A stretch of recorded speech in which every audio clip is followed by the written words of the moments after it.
Digital marketing నేర్చుకుని AI tools వాడుతూ డబ్బులు సంపాదించాలనుకుంటున్నారా? ఈ నెంబర్ కి కాల్ చేయండి. సార్ నమస్తే సార్ గిరిబాబు గారు. నమస్తే అండి.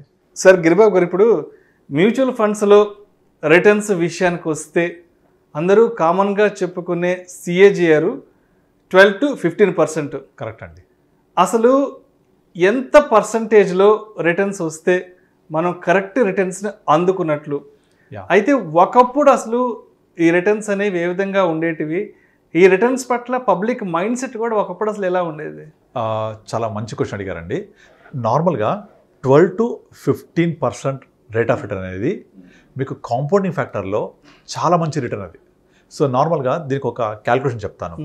మీ దగ్గర ₹1,00,000 ఉన్నాయి, మీరు తీసుకెళ్ళి safest bank PSU state bank of India దాంట్లో డిపాజిట్ చేయండి. సంవత్సరానికి ఎంత వస్తుంది? ఆన్ అండ్ యావరేజ్గా 6% ఉంది. ఇప్పుడు 6.5, సీనియర్స్ అయితే 7%, అరౌండ్ 6 అనుకుందాం. సేఫ్. కానీ అది ఇన్ఫ్లేషన్ బీట్ చేస్తుందా? చెయ్యదు.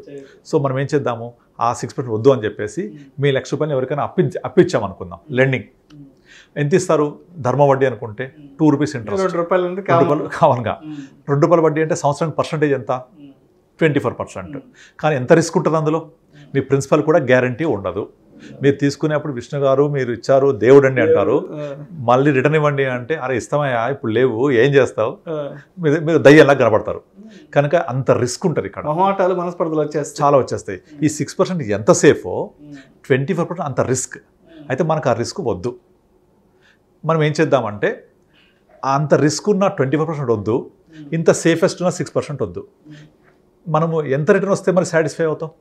ఒక క్యాల్కులేషన్ ఉంది. You make the average of risk full and risk free. ఎట్లా అంటే 6% రిస్క్ ఫ్రీ, 24% రిస్క్ ఫుల్ కలపండి 30%, యావరేజ్ చేయండి 15%. అంటే 15% కనుక రిటర్న్ వస్తే this is the average of risk full and risk free. ఇక డౌన్ సైడ్ ఎంత కనీసం రావాలి అంటే, నేను బ్యాంక్లో పెడితే 6 వస్తుంది కదా, నేను బ్యాంక్లో పెట్టకుండా ఇక్కడికి వచ్చాను కాబట్టి stock market is subject to market risk కాబట్టి ఎంత కొంత రిస్క్ తీసుకుంటే రివార్డ్ కూడా రావాలి నాకు. Always risk should pay reward. కనుక మినిమం బ్యాంక్ 6 కంటే కనీసం డబల్ రావాలి, అంటే 12%. So 12% minimum on lower side, higher side risk free and risk free యొక్క యావరేజ్ 15%. సో 12 to 15% కనుక నేను సాధించగలిగితే my returns are always excellent and good. అయితే మీరు చెక్ చేసుకుంటే 1995, 96 అంటే ఇక్కడ నుంచి ఒక 25 సంవత్సరాలు వెనక్కి వెళ్తే 94, 95 ఆ టైంలో వెళ్తే మనకు PSU బ్యాంకులు, పోస్ట్ ఆఫీసు, తర్వాత కొన్ని గవర్నమెంట్ బ్యాంక్స్ దాదాపుగా 12-13% వడ్డీ రేట్ ఇచ్చేవి. ఈవెన్ PPF కూడా మోర్ దెన్ 12% ఇంట్రెస్ట్ ఉండేది ఆ టైంలో. 1980s, 90sలో 12% PPF కూడా 12 ఇంకా ఎక్కువ ఉండేది. అండ్ LICలో పెన్షన్ పాలసీస్ కొన్ని మోర్ దెన్ 12 ఉండేవి. అలా అప్పుడు కట్టిన వాళ్ళకి ఇప్పటికీ 12% వస్తూ ఉంటుంది. ఇక కోఆపరేటివ్ బ్యాంక్స్ మోర్ దెన్ 15 ఇచ్చేవి. NBFCs లైక్ శ్రీరామ్ కానివ్వండి, ఇంటిగ్రేటెడ్ కానివ్వండి, కొన్ని రకాల NBFCs దాదాపుగా 18-20% ఇంట్రెస్ట్ రేట్ కూడా ఇచ్చేవి. ఎప్పుడైతే 18, 20, 12, 13 ఈ పర్సెంటేజ్ వచ్చిందో common man is very happy. అసలు వాళ్ళు వేరే పక్క చూపులు చూసేవాళ్ళు కాదు. బ్యాంకులు పోస్ట్ ఆఫీస్లోనే వస్తుంది, కొంచెం రిస్క్ తీసుకుంటే కోఆపరేటివ్ బ్యాంక్స్ 15 ఇస్తున్నాయి, ఇంకొంచెం రిస్క్ తీసుకుంటే మీకు NBFCలు లైక్ 18-20 ఇస్తున్నాయి. సో నేను చెప్పానే ఫార్ములా 12-15 అది వచ్చినంత కాలం ఏ ప్రాబ్లం లేదు, అందరు హ్యాపీగా ఉన్నారు అక్కడ. ఎప్పుడైతే ఒక దేశం అభివృద్ధి చెందుతూ ఉంటుందో అక్కడ ఒక 3 ఫ్యాక్టర్స్ మనం గమనించాలి. డిపెండెన్సీ ఆన్ అగ్రికల్చర్ తగ్గుద్ది, ఇంట్రెస్ట్ రేట్స్ తగ్గుతూ ఉంటాయి, and dependency on service sector పెరుగుతూ ఉంటుంది. సో ఈ 3 ఫ్యాక్టర్స్ ఒక దేశం అభివృద్ధి చెందుతుంది అని చెప్పడానికి సూచికలు. సో మీరు ఇండియా తీసుకోండి, ఇక్కడ మనకు అగ్రికల్చరల్ డిపెండెన్సీ తగ్గుతుందా? రాను క్లియర్ కనిపిస్తుంది. ఒకప్పుడు 70% డిపెండెన్సీ, వాళ్ళ 45కి వచ్చేసాం. అలాగే సర్వీస్ సెక్టార్ డిపెండెన్సీ ఒక 20 సంవత్సరాల క్రితం లెస్ దాన్ 10% ఉండే, ఇవాళ 40%కి వచ్చేసాం. Interest rates తగ్గిపోతున్నాయా? సో ఈ 3 ఫ్యాక్టర్స్ ఇండియా గ్రో అవుతోంది అని చెప్పడానికి నిదర్శనం. మరి ఇందులో మనం ఇంట్రెస్ట్ రేట్స్ తీసుకుందాం. ఇప్పుడు ఇంట్రెస్ట్ రేట్స్ తగ్గుతూ వస్తున్నాయి కదా. PSUలు 12-13 నుంచి ఇవాళ 5-6కి వచ్చేసాయి. NBFCs కూడా ఇవాళ హార్డ్లీ 8-9 మించి ఇవ్వట్లేదు. సో మరి మనకు కావాల్సిన 12-15 ఎక్కడ వస్తుంది? ఒకే ఒక మార్గం, ఒకే ఒక ప్రదేశం, అది క్యాపిటల్ మార్కెట్స్. ఈ క్యాపిటల్ మార్కెట్స్లో మళ్ళీ చాలామందికి ఏం కొనాలి, ఎప్పుడు అమ్మాలి తెలియదు కాబట్టి సింపుల్గా మ్యూచువల్ ఫండ్స్. మీరు యావరేజ్గా ఒక 20 years వింటేజ్ ఉన్న మ్యూచువల్ ఫండ్స్ ఏది తీసుకున్నా కూడా ఇవాళ రోజున more than 15 to 18% return generate చేసే ఆల్రెడీ. ఇదంతా గతం. ఫ్యూచర్ చూద్దాం. మనం ఇంతకుముందు కొన్ని వీడియోస్లో మాట్లాడుకున్నాం, ఇండియన్ ఎకానమీ రాబోయే 1 decade ఒక ఫాస్టెస్ట్ బుల్ రన్లోకి వెళ్తోంది. అండ్ మన మార్కెట్స్ కూడా చాలా ఫాస్ట్ గ్రో అవబోతున్నాయి. మీకు ఆల్రెడీ మోతీలాల్ ఒస్వాల్ వాళ్ళు చెప్పేశారు, we are going to see 2 lakh plus Sensex in coming next 1 decade అని అందరు చెప్తున్నారు. సో ఇవన్నీ కూడా 12 to 15% గ్రోత్ రేట్లో వెళ్తేనే వస్తుంటాయి. ఇవన్నీ జరుగుతుంది కూడా ఆల్రెడీ. ఇక్కడ ఏంటంటే మనకు పేషెన్స్ ఉండాలి, నమ్మకం ఉండాలి. ఆ మార్కెట్స్తో పాటుగా ట్రావెల్ చేస్తుంటే మనం కూడా ఆ గ్రోత్ రేట్లో ఉంటాము, చూడొచ్చు కూడా. సో ఇప్పుడు గతంలో జరిగింది, రాబోయే ఫ్యూచర్లో కూడా ఎకానమీ జీడిపి రెండు కూడా కలిసి పరిగెడుతూ ఉంటే ఎప్పుడు కూడా Indian total GDP size is equal to Sensex growth. ఎలా అంటే మన సెన్సెక్స్ ఎంత గ్రోత్ ఉంటుంది, 12-14 అనుకున్నాం కదా, 12-15. మన ఎకానమీ గ్రోత్ ఎంత ఉంటుంది, 6% జీడిపి ప్లస్ 6% ఇన్ఫ్లేషన్, 6 to 7 అనుకోండి దాదాపుగా. So Sensex growth is equal to GDP plus inflation. GDP plus inflation 12 to 14, Sensex growth rate అంతే. ఇది వచ్చిందనుకోండి ఆటోమేటిక్గా మనము అక్కడే ఉంటాం కదా, మనకు కావాల్సిన రిటర్న్ అక్కడ దొరుకుతుంది కదా. అయితే ఇక్కడ ఎక్కడ కన్ఫ్యూజ్ అవుతారంటే జనాలు, బ్యాంకులు 12-15 ఇస్తాయి, గ్యారంటీ రాసిస్తాయి. మనకు గ్యారంటీ ఉందా అక్కడ అడుగుతారు. గ్యారంటీ ఇక్కడ ఉండదు, ఎవరు రాసివ్వరు. కానీ over a period of time compound అవుతూ అంటే ఒక ఇయర్ మైనస్ రావచ్చు, ఒక ఇయర్ ప్లస్ రావచ్చు, ఒక ఇయర్ చాలా ఎక్కువ రావచ్చు. మీరు లాస్ట్ 4 years చూస్తే లాస్ట్ 1 year 1.5 year నుంచి అసలు గ్రోతే లేదు సెన్సెక్స్ పెద్దగా, ఫ్లాట్ గ్రోత్. కానీ అంతకుముందు ఎక్స్పోనెన్షియల్ గ్రోత్ రేట్, అంతకుముందు చాలా డౌన్ ట్రెండ్, ఇలా యావరేజ్ అవుతుంటుంది. This is average of 6 to 7 years తీసుకుంటే మినిమం 12 to 15 ప్లస్సే ఉంటుంది. సో కనుక ఆ 12-15% 25 బ్యాక్ వచ్చింది ఫిక్స్డ్ డిపాజిట్ కైండ్ ఆఫ్ థింగ్లో. ఇవాళ సేమ్ కైండ్ ఆఫ్ రిటర్న్ మనము క్యాపిటల్ మార్కెట్స్ ద్వారా మ్యూచువల్ ఫండ్లో ఇన్వెస్ట్ చేసి సంపాదించవచ్చు.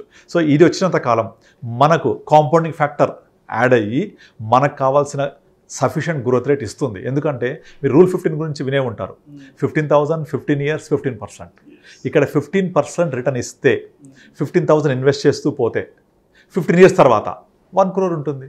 సింపుల్. మరి 15% వస్తుందా అంటే గతంలో వచ్చింది. సో ఫ్యూచర్లో కూడా కాంపౌండింగ్ ఫ్యాక్టర్ ద్వారా యావరేజ్ అవుతూ మనం అట్లీస్ట్ 12 to 15% ఉంటే కనీసం 1 crore కాకపోయినా 80 lakhs 75 90 lakhs ఈజీగా ఉంటాం అక్కడ మనం. సో ఇది బ్యాంకుల ద్వారా పోస్టల్ ద్వారా సాధ్యం కాదు. ఎందుకంటే ఎకానమీ గ్రో అవుతున్నప్పుడు వడ్డీ రేట్లు తగ్గుతూనే ఉంటాయి, తగ్గితేనే ఎకానమీ గ్రో అవుతుంది, అప్పుడే మార్కెట్స్ పెరుగుతాయి. అన్ని తగ్గుతుంటే ఏం పెరుగుతాయి, మార్కెట్స్ పెరుగుతుంటాయి. ఎందుకంటే market is nothing but the combination of all the companies which are participating in the stock market. So stock market యొక్క టోటల్ కంపెనీస్ మన జీడిపి 80% కంట్రిబ్యూట్ చేస్తాయి. ఫర్ ఎగ్జాంపుల్ ఒక టీసీఎస్ఏ మోర్ దెన్ 3% మన జీడిపి కంట్రిబ్యూట్ చేస్తాయి. Reliance Industries group more than 2% contribute చేస్తాయి. So అలా అన్ని కంపెనీస్ యొక్క contribution is a part of GDP. Agriculture contribution ఒక 20% ఉంటుంది. సో ఇవన్నీ గ్రో అవుతున్నప్పుడు ఆటోమేటిక్గా జీడిపి గ్రో అవుతున్నప్పుడు దానికి రిలేటెడ్గా ఉండే సెన్సెస్ గ్రో అవుతున్నప్పుడు 12-15 తప్పకుండా వస్తుంది.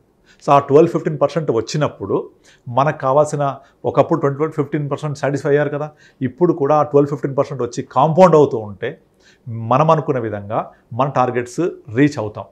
సో 12-15 అనేది చాలా మంచి rate of return actually. And ఇంకొకటి ఏంటంటే జనాలు చాలామంది ఏమనుకుంటే 12% అనేది చిన్న ఫిగర్లా కనిపిస్తుంది, తక్కువ కదా అనుకుంటారు చాలామంది. కానీ ఇది కాంపౌండింగ్ ఫ్యాక్టర్లో equal to more than 18% of simple interest. Simple interest compounding interest ఉంది కదా, ఆ సింపుల్ ఇంట్రెస్ట్ ఒక 18% అవుతే కాంపౌండింగ్ ఫ్యాక్టర్ 12%. మీకు రూల్ 72 తెలుసు కదా, రూల్ 72 ఏం చెప్తుంది, మనకు 12% కనుక రిటర్న్ ఇస్తే 72/12 ఎగ్జాక్ట్లీ 6 yearsలో డబుల్ అవుతుంది. 6 yearsలో డబుల్ అవుతుంది. అంటే 6 years డబుల్ అంటే మన 100 రూపాయలు 6 yearsకి డబుల్ అవుతుంది. సో అంటే కాంపౌండింగ్ 12 చూడండి, అంటే 6 years 12 అంటే ఎంత రావాలి, 72% రావాలి. కానీ 100% అయిపోద్ది బికాజ్ ఆఫ్ కాంపౌండింగ్ ఫ్యాక్టర్. అంటే మనకు simple interest more than 18% work out అయినట్టు. సో కనుక 12-15 is not at all a small rate of interest, definitely will create wonders over period of time. And ఇంకొకటి పాయింట్ ఏంటంటే పోను ఈ గ్రోత్ రేట్ కూడా తగ్గే అవకాశాలు ఉంటాయి. ఎందుకంటే ఎకానమిక్ గ్రోత్ రేట్ తగ్గుద్ది పోను. లైక్ అంటే పోను అంటే ఒక 10-15 years అవుతుంది. ఇప్పుడు యూఎస్ఏ గ్రోత్ రేట్ ఎంత ఉంటుంది, హార్డ్లీ 3% 4%. ఇన్ఫ్లేషన్ కూడా చాలా తక్కువ ఉంటుంది. అడ్వాన్స్ కంట్రీస్ ఏది తీసుకోండి, జపాన్ తీసుకోండి, జపాన్లో గ్రోత్ రేట్ ఎంత ఉంటుంది, హార్డ్లీ 1-2%. వాళ్ళ యొక్క జీడిపి గ్రోత్ రేట్ మైనస్లో ఉంటుంది ఒక్కోసారి కొన్ని క్వార్టర్స్లో. కనుక అవన్నీ కూడా 3-4%కి వచ్చేసాయి. India is the only country where GDP growth rate is more than 7%, inflation is more than 6%. ఈ 6+ ఉన్నప్పుడు మన మార్కెట్స్ అలా పెరుగుతూ ఉంటాయి. ఇవన్నీ కూడా రాబోయే 2-3 డికేట్స్లో తగ్గిపోతే మన గ్రోత్ తగ్గుతుంది ఫ్యూచర్లో. కనుక ఇప్పుడు ఈ 10 years 15 years is the golden period investors చేసుకోవడానికి. ఇక తర్వాత ఈ 12-15 కూడా వచ్చే అవకాశం తగ్గిపోతాయి, రావు. మనం కూడా అడ్వాన్స్ కంట్రీస్ లాగా 6%కు సెటిల్ అయిపోతాం. అప్పుడు ఇంట్రెస్ట్ రేట్స్ ఇంకా తగ్గిపోతాయి, 2%కి వచ్చేస్తాం ఇంట్రెస్ట్ రేట్స్. ఇప్పుడు జపాన్ తీసుకోండి, interest rate is negative. UK interest rate is hardly 0.3, 0.1. ఇంకా గ్రోత్ ఏముంటుంది? సో అట్లా అనమాట. సో మీరు ఇంట్రెస్ట్ రేట్స్ గురించి ఆలోచించినప్పుడు తగ్గిపోయినా కూడా ప్రాబ్లం లేదు. Similar kind of return or చాలా మంచి రిటర్న్ ఇక్కడ వస్తుంది క్యాపిటల్ మార్కెట్స్లో. Thank you sir. Thank you so much. Thank you అండి.